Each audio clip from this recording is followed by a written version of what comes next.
No quadro Direto ao Ponto, a participação do médico e psiquiatra Rafael Moreno, que hoje fala a respeito do remédio que os jovens estão tomando para ter alucinações.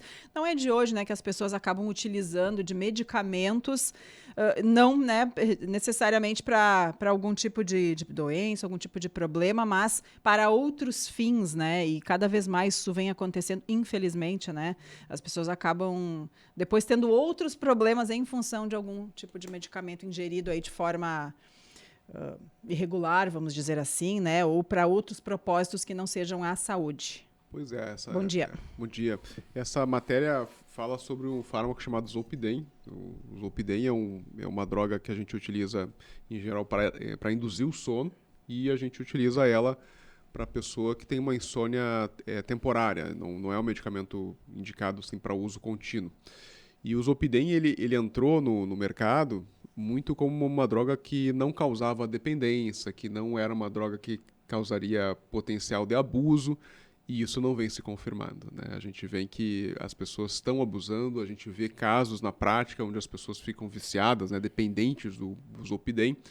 É muito parecido com os benzodiazepínicos, aquelas drogas alprazolam, diazepam, clonazepam, essas tarja preta, né? Então tem esse potencial de abuso também, e o Zolpidem também tem. E a grande questão é que realmente o Zolpidem, em algumas pessoas, ele pode causar alterações de memória de curto prazo, em geral a pessoa não lembra do que fez depois que usou o medicamento, e também em algumas pessoas pode causar esse efeito que os jovens estão buscando aí, que são as alucinações, tá? Não é comum, a gente em geral vai ver as alucinações mais em idosos, né, os pacientes, mas com certeza a dose utilizada pela gurizada é uma dose excessiva. Então, cabe lembrar aí pais, professores, tá, de quem cuida dessa gurizada, dos jovens, a estar atentos. Uma droga muito comum assim de adultos utilizarem para problema do sono, então cuidar isso também, quem tem em casa esse medicamento, de estar atento para ver se realmente o medicamento não está indo rápido demais, tá? Isso é uma coisa importante. Lembrar que muitas vezes as intoxicações que a gente vê em crianças e adolescentes que chegam nos hospitais são com medicamentos dos pais. Tá? Então, ter o medicamento em casa é um grande fator de risco para o seu jovem, para a sua criança, para o seu adolescente usar de forma errada, e tem que cuidar, principalmente esses fármacos que têm potencial de abuso. Mas, basicamente isso, né? A gurizada consegue inventar coisa, né? Criatividade, né? Pois é, porque seria para uma finalidade, se usa para outras. E aí, além da questão de não ter o medicamento em casa, né? Dos pais terem ali, deixarem a mão, o que mais a gente pode indicar, até mesmo para os jovens, daqui a pouco para os pais, passarem para os jovens, para os filhos, as consequências, né? É importante a gente ressaltar bem isso aí, porque daqui a pouco hoje pode ser uma coisa interessante, assim como a droga normalmente é, né?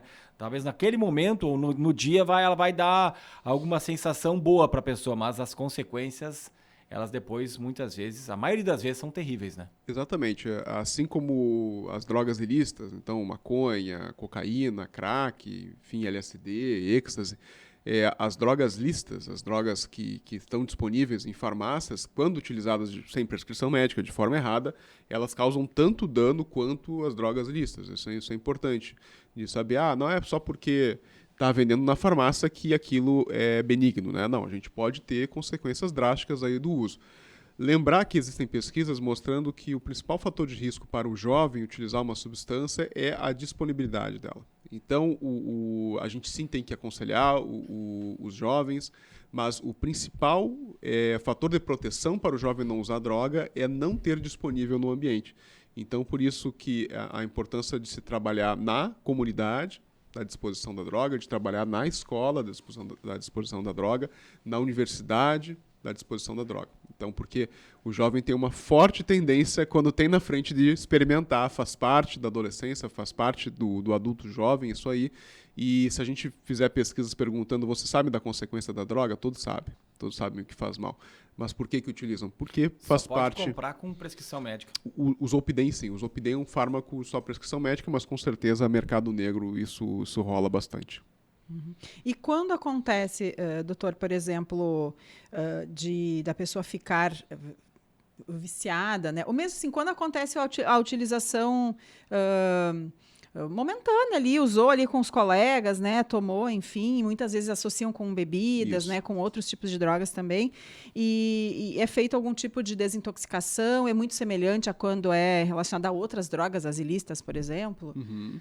O tratamento, né? Sim, é muito parecido, assim. A gente já atendi casos, assim, de intoxicação por Zolpidem, tá? Em geral, o indivíduo fica totalmente desconectado do que é, a pessoa não lembra do que faz e muitas vezes toma comportamentos totalmente inadequados e de risco, tá? Isso é uma coisa porque a pessoa não lembra do que faz. Então, em geral, na intoxicação por Zolpidem, o indivíduo chega na emergência trazido por um familiar e faz um monte de coisa e não lembra nada no dia seguinte do que aconteceu, tá? Então é perigoso mesmo, assim.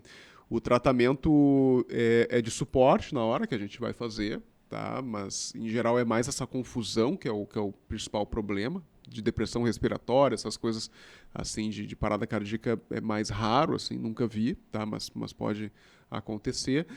E a desintoxicação ela acaba sendo necessária principalmente para o comportamento, né? O comportamento que a gente chama aditivo, ele tem que ser tratado muitas vezes em caráter de hospitalização, porque só tratar a intoxicação e liberar o paciente muitas vezes vai fazer com que ele retome o comportamento. Então, em casos graves de dependência de Zolpidem, como qualquer outra droga, sim, a gente vai precisar de um período de desintoxicação e de instrumentalizar aquela pessoa a como ela deve reagir caso ofereçam, como é que ela tem que se comportar, porque também de nada adianta ela pegar e voltar para o mesmo ambiente cheio de pessoas, cheio de acesso, ela tem que saber dizer não, ela tem que saber trocar as amizades, ela tem que saber se responsabilizar mais pelos seus atos. É isso que a gente faz no tratamento. Tá bom. Dr. Rafael Moreno, obrigado pela participação, pelo comentário das segundas-feiras aqui no Troca de Ideias. Uma boa semana. Tá certo. Um abraço a todos.